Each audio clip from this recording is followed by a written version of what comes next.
হযরত খাব্বাব রাদিয়াল্লাহু আনহু মক্কার কুখ্যাত নেতা কুখ্যাত সন্ত্রাস আবু জাহেলের মুখের দিকে পারস্পর বাংলার দিকে আমার ভিতরে যতক্ষণ রয়েছে ততক্ষণ আমার দেখে এক ফোঁটা রক্ত থাকে যতক্ষণ আমার শরীরে এক ফোঁটা রক্ত থাকে ততক্ষণ পর্যন্ত আমি ইসলাম থেকে ঘুরে যাব না ততক্ষণ পর্যন্ত আমি নামাজ রোজা থেকে ঘুরে যাব না। সুবহানাল্লাহ।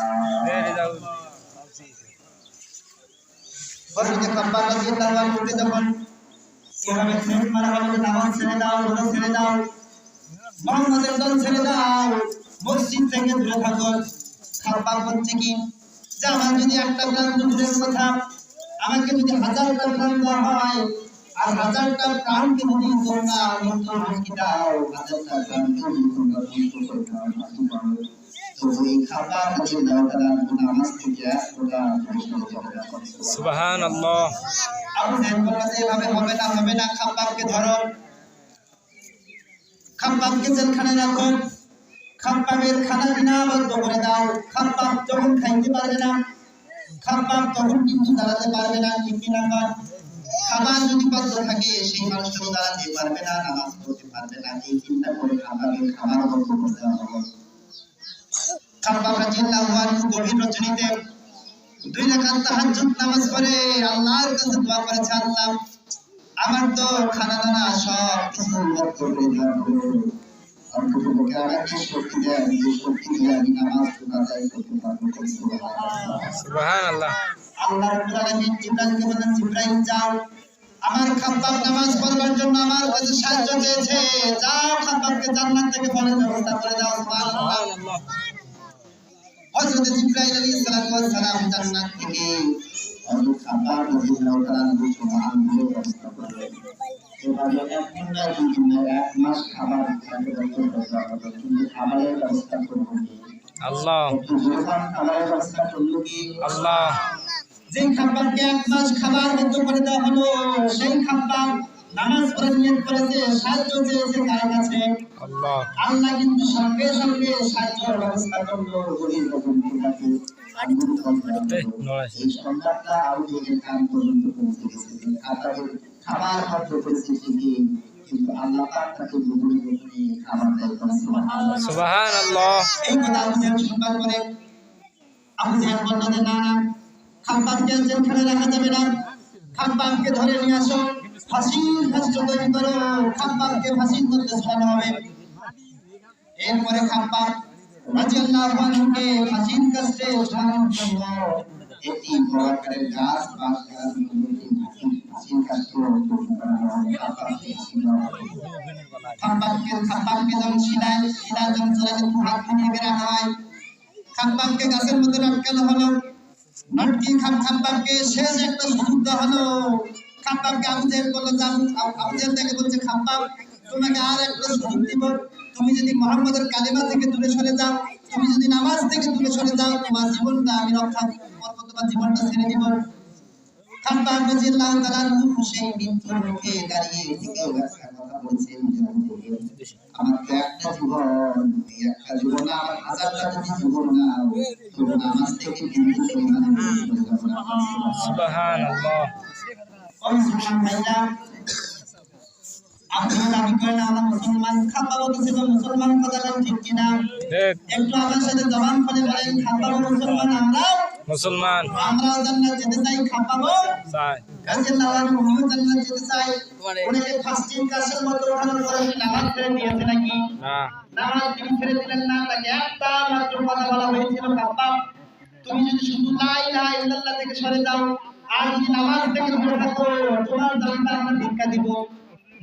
খাব্বাব বলল যে না, আমার জানটা যদি 1000টা হয় তবু আমি নামাজ থেকে সরে যাব না। সুবহানাল্লাহ। এরপর মুতার বাড়ি বের করা হলো, খাব্বাবের একটি হাত কেটে ফেলা হলো। একটি হাত কেটে দেওয়ার পরে খাব্বাবকে আবার বলা হলো, খাব্বাব তোমার এখনো জীবন আছে, তোমাকে এখনো সুযোগ দিলাম, ইসলাম থেকে দূরে সরে যাও। খাব্বাব বলছে যে না, জীবন থাকতে ইসলাম থেকে দূরে সরে যাব না।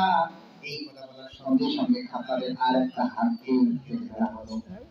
কারণ এইরকম পরিস্থিতি পরেও, এইরকম মারাত্মক পরিস্থিতির মধ্যে পরেও যদি খাব্বাব বলতে না আমি আজকের মন্ত্র বললাম যে নামাজ ছেড়ে দিলাম তাই কিন্তু জীবনটা বেঁচে যেতে পারলাম ঠিক কিনা আমি যে শেষবারের মতো খাতাকে বলি খাতা তোমার তো দুইটা হাত কেটে দিয়েছি এখন তোমার জীবনটা যাওয়া বাকি আছে তুমি যদি নামাজ ছেড়ে দাও ইসলাম থেকে যদি দূরে না আসো এক সেকেন্ডের মধ্যে তোমার কাল্লাটা কেটে ফেলা হবে নাউজুবিল্লাহ খাতার একটাই কথা যে আমার জীবন তো একটা জীবন নয় হাজারটা জীবন ছিল নামাজ থেকে দূরে সরে যাবো না সুবহানাল্লাহ সুবহানাল্লাহ খাব্বাব যখন শেষবারের মতো এই কথা বলছে আবু জেহেল উলঙ্গ তরবারি নিয়ে খাব্বাবের সিনা বরাবর একটা তরবারি দিয়ে একটা ঘোড়া মেরে খাব্বাবকে দুনিয়া থেকে বিদায় করেছে নাউজুবিল্লাহ ও মুসলমান আপনি মুসলমান আমিও মুসলমান আমিও জান্নাত যেতে চাই আপনারাও জান্নাত যেতে চান খাব্বাব রাদিয়াল্লাহু আনহু তারাও জান্নাত যেতে চেয়েছিল মালাকাল ঠিক কিনা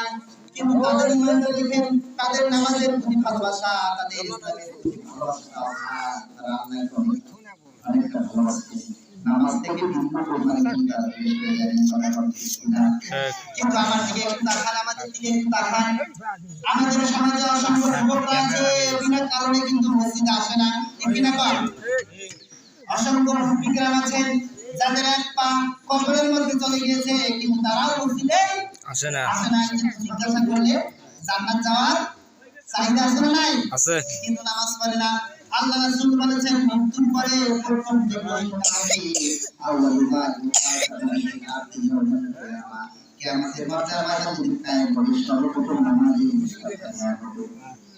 সম্মানিত হাজির সম্মানিত বন্ধুগণ যারা এসেছেন ভালো করে শুনে রাখেন কিয়ামতের ময়দানে আল্লাহ বলবে যে বান্দা তুমি তোমার সারা জীবনের নামাজের হিসাব দিয়ে তুমি জান্নাত চলে যাও সেদিন আপনি আমি যদি আমাদের নামাজের হিসাবটা সঠিক করে দিতে না পারি আমাদের আর কোনো হিসাব নেওয়া হবে না সঙ্গে সঙ্গে আল্লাহ পাক বলবে আল্লাহ ফেরেশতাকে বলবে খুজুহু এই বান্দা নামাজের হিসাব দিতে পারে রে ধর খুজুহু ফাকুহু এর গলায় শিকল লাগাও জাহান্নামের শিকল লাগে টেনে টেনে বান্দাকে জাহান্নামে ঢুকাও নাউজুবিল্লাহ বান্দার নামাজের হিসাব নাই বান্দার আর কোনো হিসাব নাই নেওয়া হবে না বান্দার নামাজ শেষ বান্দার সমস্ত হিসাব নিকাশের খাতা একদম খরচ আপনার আমার একবার নিজের বুকের মধ্যে হাত দেন দিয়ে একবার চিন্তা করে দেখেন আপনি তো কত যুবকরা মারা যায় না মারা যাওয়ার সঙ্গে সঙ্গে যে আমাদের নামাজ যে হিসাবটা হবে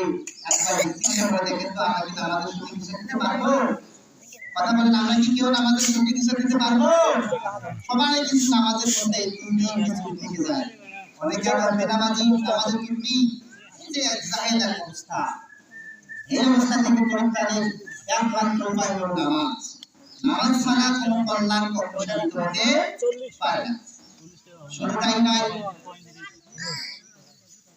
সম্মানিত ভাইরা শুরুটাই নয় এই সময়ে ফিলিস্তিনের দিকে তাকান ফিলিস্তিনের ভাইরা তারা কিন্তু খাবার পায় না তারা কিন্তু গাছের ছাল খেয়ে থাকতেছে গাছের পাতা ঘাসগুলো খেয়ে খেয়ে জীবন ধারণ করতেছে কিন্তু মসজিদ থেকে তারা সরে যায় না ঠিক কিনা কর মসজিদ খুলবেন ফিলিস্তিনের মুসলমানদেরকে মসজিদ খুললে হত্যা করা হয় ওদেরকে মসজিদ খুলতে দেয় না তবু ওরা শার্ট খুলে দিয়ে বলে আমাদের বুকে গুলি করো তবু আমরা মসজিদ থেকে দূরে যাব না তবু মসজিদ থেকে দূরে সরে যায় না কিন্তু ঠিক সেম মুসলমান তারাও মুসলমান এই বর্তমান সময়ের ঘটনা তারাও মুসলমান আপনিও মুসলমান তাদের বুকের ভিতরে গুলি করলেও তারা মসজিদ থেকে দূরে সরে যায় না আর আমাদের বুকের ভিতরে গুলি করলেও আমরা মসজিদের মধ্যে যাই না কথা ঠিক কিনা এমন অবস্থা ওরাও মুসলমান আমরাও মুসলমান ঠিক একই সময়ে ওরাও জীবিত আমরাও জীবিত একই সময়ের মুসলমান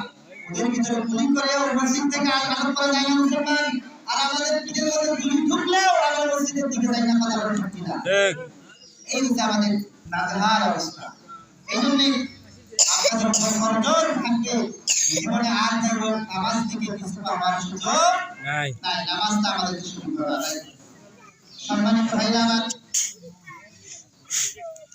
এরপরে আল্লাহ পাক বর্তমানে বলছেন যদি জনপ্রজন লোকেরা ইমান আনয়ন করে 5 ওয়াক্ত নামাজ যদি তারা সঠিকভাবে আদায় করতে পারে 5 ওয়াক্ত নামাজ তারা সঠিকভাবে করতে পারে আমি আল্লাহ পাক বলতে এই পরিবারের যাবতীয় দায় দায়িত্ব আমি আল্লাহর নিকট করব সুবহানাল্লাহ সুবহানাল্লাহ নিয়ম মাফিক যদি কোন পরিবারের ভূমিকার সদস্য এক আল্লাহর উপর তাওয়াক্কুল করে নামাজ সঠিকভাবে আদায় করতে পারে। কালা দেয়া যায় না দেখি সুবহান আল্লাহ শুধু তাই নয়, আল্লাহ পাক বলেন, ওয়ালাউ আন্না আহলাল কুরা আমানু ওয়াত্তাকাউ লাফাতাহনা বারাকাতিম মিনাস সামাই ওয়াল আরদ। জগতের লোকেরা যদি ঈমান আনয়ন করবার পরে যদি তারা নামাজ সঠিকভাবে পড়ে ঈমান আনয়ন করার জন্য এটা যদি কোনো সমাজের উপকার হয়, এটা যদি কোনো রাষ্ট্রের উপকার হয়, তাহলে সেই সমাজ এবং রাষ্ট্রে আল্লাহ পাক বরকত নাযিল করতে সক্ষম। সুবহান আল্লাহ আজকে সৌদি আরবের দিকে তাকিয়ে দেখেন, সংযুক্ত আরব আমিরাতের দিকে তাকিয়ে দেখেন, কাতার, কুয়েত, ওমান, ইয়েমেনের দিকে তাকিয়ে দেখেন, এই দেশগুলোর দিকে যখন তাকাবেন শুধু দুনিয়ার মরুভূমি, যেদিকে চোখ যায় সেদিকে শুধু মরুভূমি করা ঠিক না। অনেক দেখাশোনা করে আমাদের একটু ভালো দেখবেন, সেই সৌদি আরব থেকে শুরু করে ওখানে যে আশেপাশে ৫-৭টি দেশ আছে, সবগুলো দেশ মরুভূমিতে ভরা। কিন্তু আমাদের থেকেও তারা উন্নত, কথা ঠিক কিনা? আমাদের দেশের লাখো লাখো মানুষ সৌদি আরবে গিয়ে কাজ করে, রাস্তার পরিষ্কারের কাজ করে। সেই দেশে তো ধান আবাদ হয় না, সেই দেশে তো ভুট্টার আবাদ হয় না, সেই দেশে তো গমের আবাদ হয় না। সেই দেশগুলো কি হবে? উন্নত হলো এই যে আল্লাহর ওয়াদা, আল্লাহ পাক ওয়াদা করেছে, জনগণের সব মানুষরা যখন নামাজ পড়বে, ঈমান আনবে, আল্লাহকে ভয় করবে, তখন ওই জনগণ যদি দরিদ্র হয়, ওই জনগণ যদি পানিরা থেকে এই জনগণে আল্লাহর রহমত আল্লাহ বলেছেন, ওয়ালাউ আন্না আহলাল কুরআন আমানু ওয়াত্তাকাউ লাফাতাহনা বারাকাতিম মিনাস সামাই ওয়াল আরদ। আসমান জমিনের যতগুলো রহমতের দরজা আছে, সমস্ত রহমতের দরজাগুলো আল্লাহ খুলে দিবেন। সুবহানাল্লাহ সুবহানাল্লাহ এই জন্য সৌদি আরব সহ অন্য আমরা পাঠাইলা ভাইরা কোনো বলে আবার ভাইরা কোনো আবার ওই মানুষের একটি আবার করছে না, আমরা কি না, তারা শুধু খেজুর আবাদ করে, ওটাই হচ্ছে প্রধান খাদ্য। কিন্তু আবাদ করার বিষয় হলো সেই দেশের মধ্যে আল্লাহ তেলের খনি, স্বর্ণের খনি সব কিছুকে উন্মুক্ত করেছে। সুবহানাল্লাহ তেল কি আকাশ থেকে আসে না মাটির নিচ থেকে আসে? মাটির নিচ থেকে। মাটির নিচ থেকে আসে। আল্লাহ পাক সেটাই বলেছেন, যদি মানুষেরা ভালো করে নামাজ পড়ে, আমাকে ঈমান আনে, আমার উপর বিশ্বাস করে, আমি জমিনের সমস্ত দরজা খুলে দেব, মানে যত খনির দরজা আছে সব খনিগুলো আমি তাদের জন্য উন্মুক্ত করে দেব। সুবহানাল্লাহ